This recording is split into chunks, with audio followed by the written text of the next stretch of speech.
He checked into a hotel for coffee, but met an alien with a secret instead: the silent observer. The Helios 7 space station hung in orbit around Neptune's moon Triton like a misshapen diamond, its solar arrays unfurled to catch the faint sunlight. Despite being the most remote human outpost in the solar system, it was hardly the most impressive assignment for Lyra Vasquez, former pilot of the Saturn Expeditionary Force. Approaching Docking Bay 3, Lyra muttered to herself, guiding her small maintenance shuttle toward the station. Helios Control, this is Shuttle Delta 9 requesting final approach vectors. The comm system crackled. Delta 9, you are cleared for approach. Automated systems will guide you in. Welcome to the edge of nowhere. Lyra smirked at the controller's informal greeting.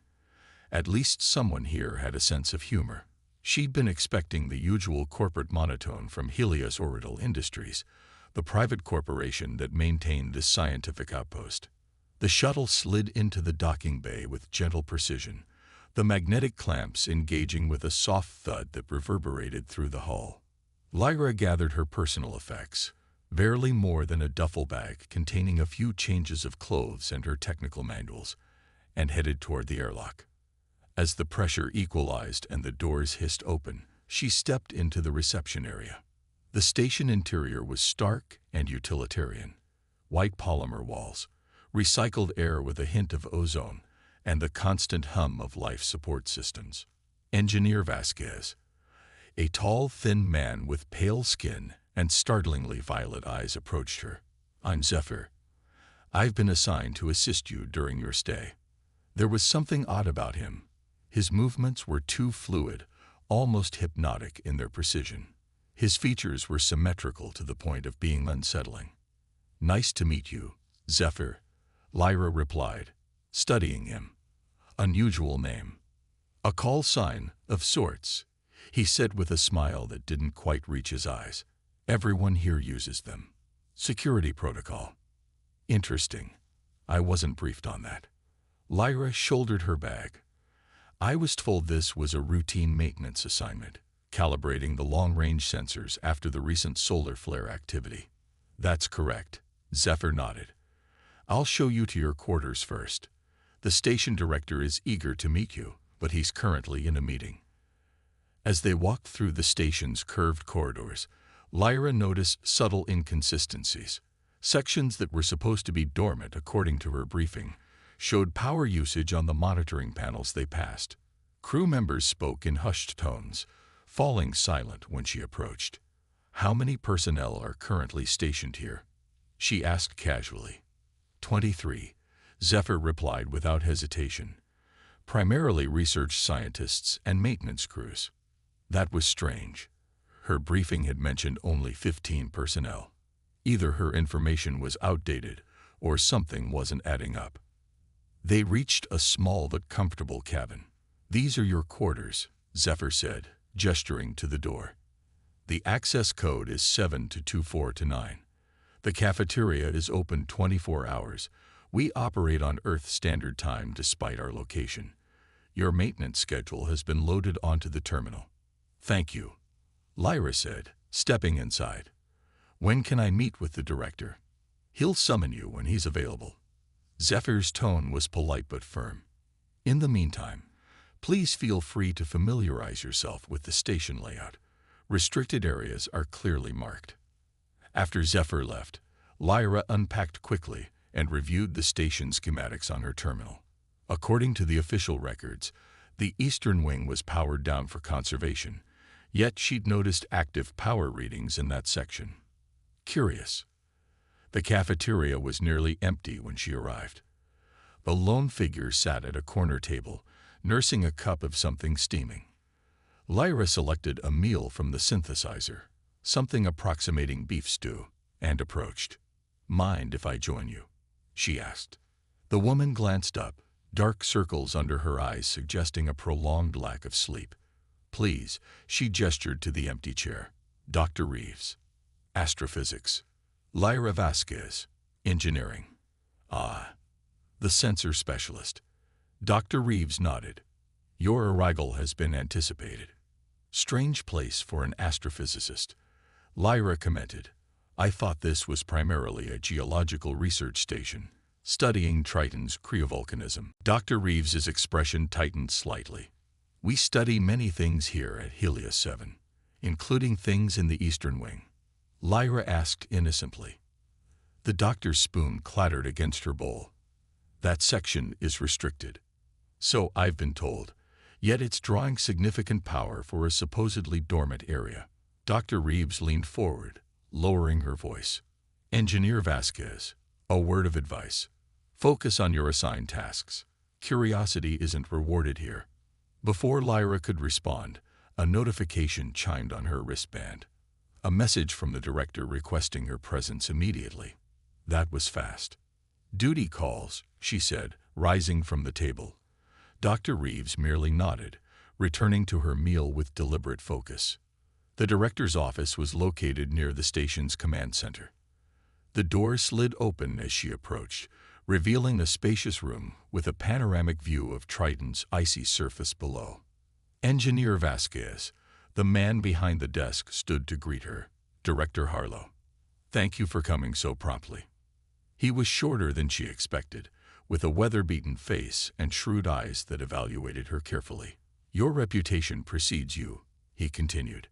"Your work on the Saturn mission's propulsion systems was exemplary." "Thank you, sir," Lyra replied, wondering why the director of a remote research station would be familiar with her engineering record. "I understand you've already noticed some discrepancies in our power distribution," he said, gesturing for her to take a seat. Lyra tensed. "News travels fast. It's a small station," Harlow shrugged. "And Dr. Reeves is concerned about security."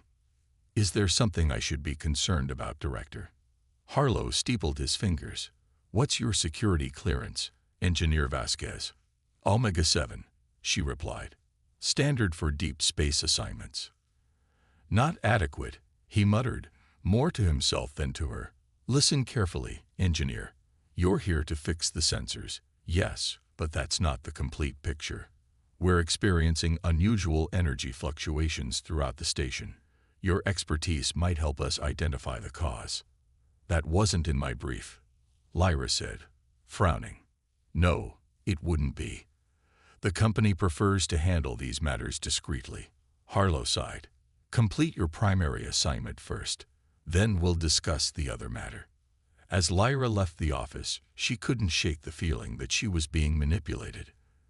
The entire station felt like it was holding its breath, harboring secrets beneath its utilitarian exterior. Over the next 3 days, Lyra worked on the sensor array, meticulously calibrating each component. But her mind kept returning to the power discrepancies and the Eastern Wing.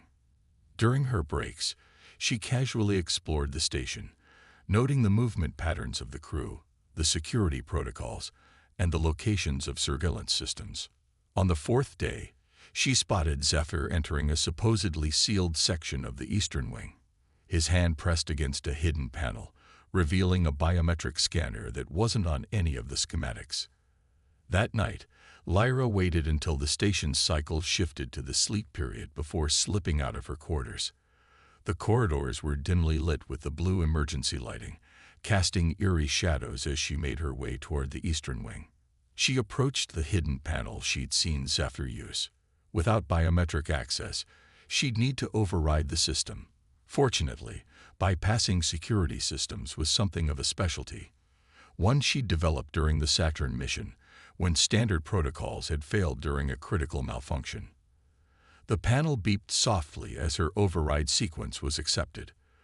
The door slid open with a nearly inaudible hiss, revealing a darkened corridor beyond.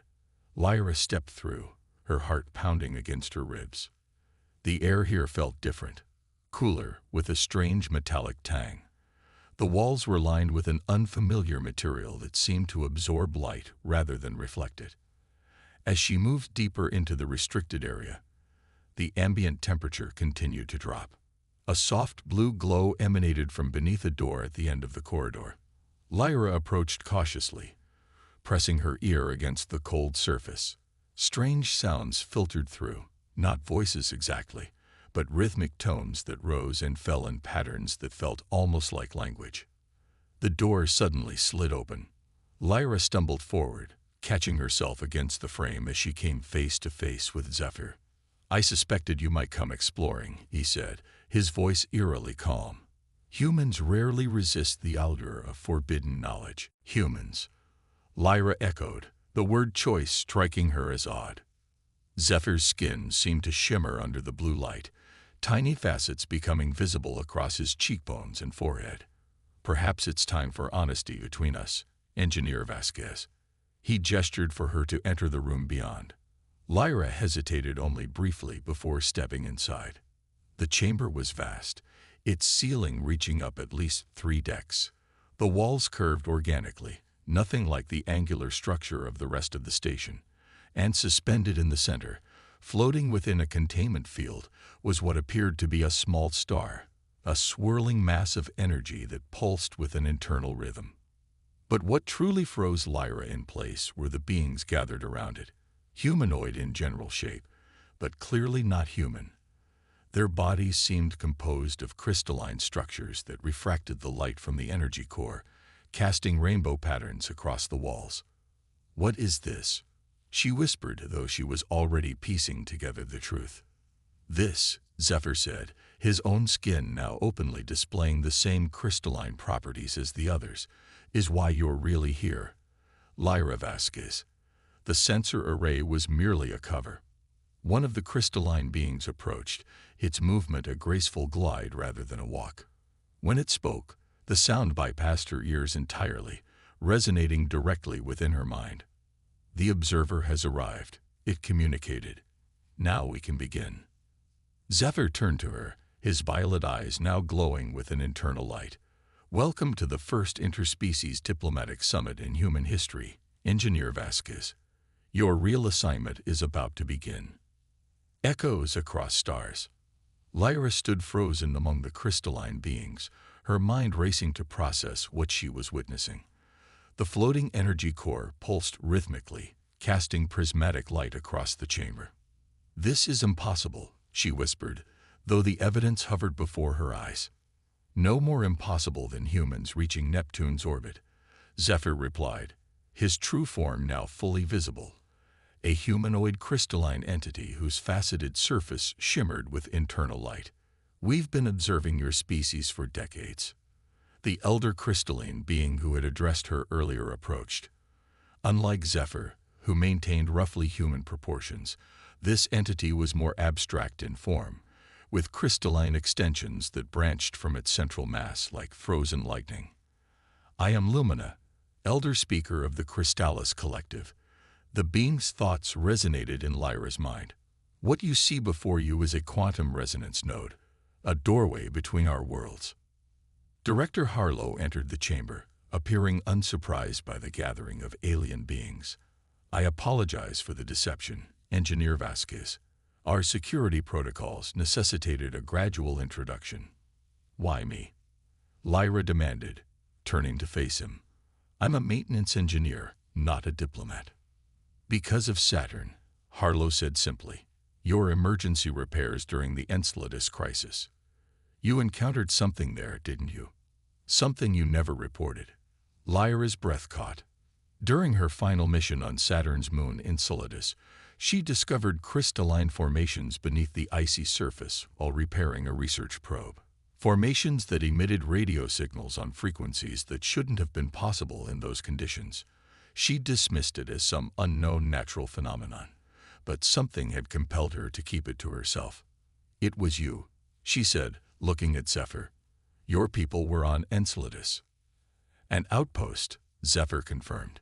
"One of many throughout your solar system. We've been studying humanity's expansion into space with great interest." "And concern," added Lumina, the crystalline elder. "Your species moves quickly, builds rapidly, consumes voraciously, yet you also create, adapt, and show remarkable empathy. You are paradoxes." "The quantum resonance node," Harlow explained, gesturing to the swirling energy core, "allows for instantaneous communication across vast distances. The Crystallis have offered to share this technology with humanity." "In exchange for what?" Lyra asked, her engineering mind already calculating the implications of such technology. Safe passage through your solar system, Zephyr said. Recognition of our existing outposts, and mutual defense against a shared threat. Before Lyra could ask about this threat, alarms suddenly blared throughout the station. Red emergency lights pulsed, replacing the serene blue glow. Containment breach in Section 7. A voice announced over the comm system. All personnel evacuate to emergency stations. The energy core fluctuated violently, its swirling patterns becoming chaotic. Sabotage, Harlow growled, rushing to a control panel. Someone's trying to destabilize the node. If the resonance field collapses, luminous thoughts projected urgency. The resulting quantum cascade will destroy this station and everything within 1,000 kilometers. Lyra's training kicked in. I need schematics of the node's containment system. Now. Zephyr placed his crystalline hand against a nearby console. Information flooded the screens. Diagrams, equations, and energy flow patterns, unlike anything Lyra had seen before. This isn't just a communication device, she realized, studying the data. It's a dimensional anchor point. Yes, Zephyr confirmed. It connects our realm to yours. Without proper containment, both realms bleed into each other catastrophically. Lyra finished. Where's the primary stabilizer? Maintenance shaft 4, 3 levels down, Harlow replied. But the radiation levels won't affect me, Zephyr interrupted. I'll go. Not alone, Lyra insisted. I can identify sabotage patterns that you might miss. Their eyes met, human and crystalline, a moment of understanding passing between them. We have 11 minutes before cascade failure, Harlow warned, as they rushed from the chamber. The journey through the emergency corridors was chaotic. Crew members ran past them, heading for evacuation pods. The station's structure groaned as quantum fluctuations began warping the very fabric of space around them. Who would do this? Lyra asked as they descended through a maintenance tube. Who even knows about this summit? There are factions within both our species who fear cooperation, Zephyr replied, his crystalline body emitting enough light to illuminate their path. The Crystallis isolationists believe contact with humans will corrupt our essence, and certain human organizations fear what our technology might do to your power structures. They reached the maintenance shaft, a narrow corridor lined with humming equipment. At its center stood a pillar of swirling energy, similar to but smaller than the core in the main chamber. The stabilizer node, Zephyr indicated. It regulates the quantum field throughout the station. Lyra approached the control panel, quickly scanning the systems. There, she pointed to a series of anomalous commands in the code sequence. Someone's introduced a degradation algorithm. It's causing the node to amplify fluctuations rather than dampen them. Can you reverse it? Maybe, but I need. Lyra was interrupted by the sound of boots on metal grating. Step away from the controls. Dr. Reeves appeared at the entrance to the shaft, a pulse pistol aimed at them. Her earlier exhaustion was gone, replaced by cold determination. Reeves, Lyra said, you don't understand what you're doing. If this station destabilizes, I understand perfectly. The astrophysicist cut her off. The Terran Purity Coalition understands too. Humanity isn't ready for this. These creatures, she gestured at Zephyr with disgust. Their technology would fundamentally alter human development. We become dependent, then subservient. That's not our intention, Zephyr said calmly. We seek alliance, not domination. A convenient lie, Reeves spat. I've seen the simulations. Within 2 generations, human culture would be unrecognizable. The station shuddered violently. A support beam cracked above them, debris raining down. Lyra used the distraction to lunge for the control panel while Zephyr moved with impossible speed toward Reeves. The pulse pistol discharged, energy searing the air where Zephyr had been a split second earlier. His crystalline form refracted the energy, scattering it harmlessly as he reached Reeves and disarmed her with a fluid motion. 6 minutes to cascade failure, Harlow's voice crackled over the comm system. Lyra's fingers flew across the controls, trying to isolate the malicious code. It's not just here, she realized with growing horror. She's locked in commands across multiple systems. I need access to the main core. The evacuation has begun, Zephyr said, restraining a struggling Reeves. The core chamber is sealed. Then we unseal it. Lyra grabbed her toolkit from her belt. But first, let's stabilize this node. Working together, she and Zephyr managed to isolate the stabilizer node from the corrupted network. The immediate danger passed, but the main resonance core remained compromised. We need to reach the core chamber, Lyra insisted as they secured Reeves to a support column. There's a maintenance access through the ventilation system, Zephyr suggested. It bypasses the emergency seals. They moved quickly through the station's infrastructure, climbing through narrow spaces never meant for human access. Around them, the quantum distortions intensified. Objects flickered between states of matter. Gravity wavered unpredictably. 2 minutes, Harlow's voice warned, now tinged with resignation. They emerged into the core chamber to find it transformed. The once orderly space had become a maelstrom of energy. The resonance core had expanded, tendrils of quantum energy lashing out to touch the walls, floor, and ceiling, leaving reality distorted in their wake. Lumina and several other Crystallis beings remained, forming a circle around the core, their bodies glowing intensely as they attempted to contain the damage. We cannot hold it much longer. Lumina's thoughts reached them, strained and fragmented. Lyra rushed to the main console, which sparked and shifted beneath her fingers. The code sequences were chaos, recursively rewriting themselves faster than she could track.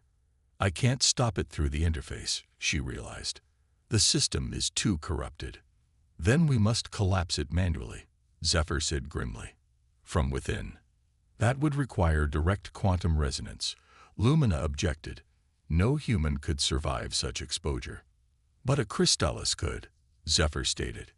And so could someone who's been partially attuned to Crystallis energy, Lyra added, thinking of her unexplained encounter on Enceladus. Before anyone could stop her, Lyra moved toward the core, feeling its energy pull at her. Zephyr reached for her arm, his crystalline touch cool against her skin. Together, he said simply. Side by side, human and crystalline beings stepped into the quantum maelstrom. The sensation was beyond description. Lyra felt herself simultaneously expanding across vast cosmic distances and compressing to quantum dimensions. Through it all, Zephyr's presence anchored her, their consciousnesses intertwining as they navigated the chaotic currents of the destabilized core. Here, his thoughts guided her to the heart of the distortion. The corruption originated from this pattern sequence. Lyra perceived it as a discordant note in an otherwise harmonious symphony, a self-replicating disruption that spread outward, corrupting everything it touched. Together, they enveloped it, isolating its influence, and then methodically unraveling its structure. Time lost all meaning in the quantum realm. What might have been seconds or centuries later, Lyra felt the core's energies begin to stabilize, its wild fluctuations settling into orderly patterns once more. When awareness of her physical form returned, she found herself lying on the chamber floor, Zephyr kneeling beside her. His crystalline structure had changed, now partly translucent, with swirls of what appeared to be liquid light flowing beneath his surface. "What happened?" she asked, her voice hoarse. "We succeeded," he replied simply. "The core is stable." Director Harlow helped her to her feet. "You've done the impossible, Engineer Vasquez. The evacuation has been halted. The station is secure." Lumina approached, her crystalline form now glowing with renewed intensity. "You have become something new," her thoughts conveyed wonder. "Both of you have been transformed by your journey within the core." Lyra looked down at her hands, noticing for the first time the subtle faceting of her skin in certain lights. Not crystalline exactly, but changed nonetheless, and within her mind she felt a new awareness, a connection to Zephyr, and more distantly, to the other Crystallis beings. The resonance event has created a quantum entanglement between you, Harlow explained, reading data from his tablet. According to these readings, you're now part of each other. And this changes everything, Lyra realized. Reeves was right about one thing. Contact between our species will transform us both, but not through domination. Through understanding. Zephyr finished her thought. Through connection. Lumina gestured toward the now stable resonance core. This incident has revealed both danger and possibility. The summit must continue, but with new awareness of what is at stake. As the station gradually returned to normal operations and the diplomatic discussions resumed, Lyra found herself in an unprecedented position. No longer just an engineer, but a living bridge between two species. The quantum entanglement with Zephyr had opened her perception to the Crystallis way of experiencing reality, while giving him insight into human emotion and adaptability. "I was sent here to fix sensors," she mused as they stood in the observation dome, watching Neptune's stormy atmosphere below. "Instead, I've become part of something so much larger. All great journeys begin with a single step into the unknown," Zephyr replied, his crystalline hand gently touching hers, sending ripples of shared consciousness between them. "Where we go from here, we go together." Outside the viewport, stars gleamed in the void, some perhaps hosting worlds where other species awaited discovery. And on those worlds, perhaps others like them were looking up at the same stars, wondering about the possibilities that existed across the vast distances. The echo of their discovery would ripple outward through both their civilizations, changing everything in ways neither could fully predict. But for now, in this moment between breaths, they stood together, human and crystalline being, united by forces more powerful than the differences that separated them.